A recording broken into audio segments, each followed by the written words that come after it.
Hi everyone, today I'm going to briefly explain how DIBELS connects to RTI and how we can use the Words Their Way spelling inventory to gather deeper diagnostic information that directly informs instruction.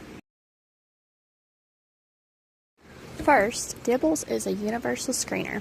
It's brief, timed, and administered at the beginning, middle, and end of the year. It helps us identify students who may be at risk in areas like phonemic awareness, phonics, and fluency. Within an RTI framework, DIBELS data helps determine whether students remain in Tier 1 instruction or need Tier 2 or 3 intervention. However, DIBELS only tells us that a problem exists. It doesn't tell us exactly what the problem is. That's where Words Their Way becomes powerful.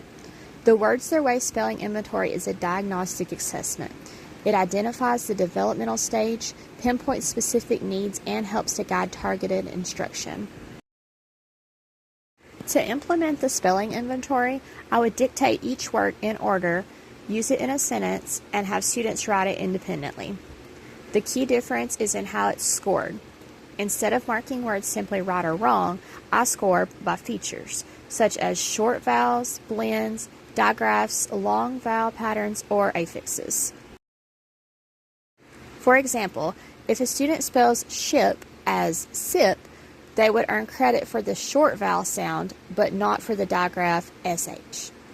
This allows me to pinpoint exactly which spelling features they've mastered and which ones need instruction.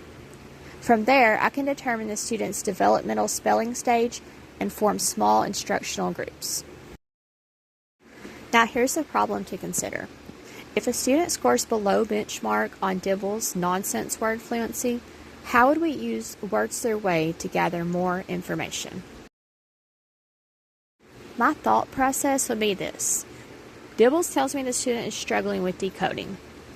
Words Their Way helps me determine whether that difficulty is related to short vowels, consonant blends, digraphs, or more advanced patterns.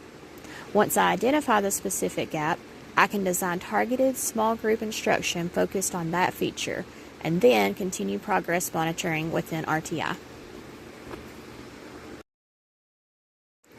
I also encourage you to think about other strategies. Could running records provide additional insight? Could word sorts be used as formative assessment? Are there other ways we could use Words Their Way activities to gather ongoing data about a student's development? Ultimately, assessment should guide instruction, not just identify risk, but clarify exactly what to teach next.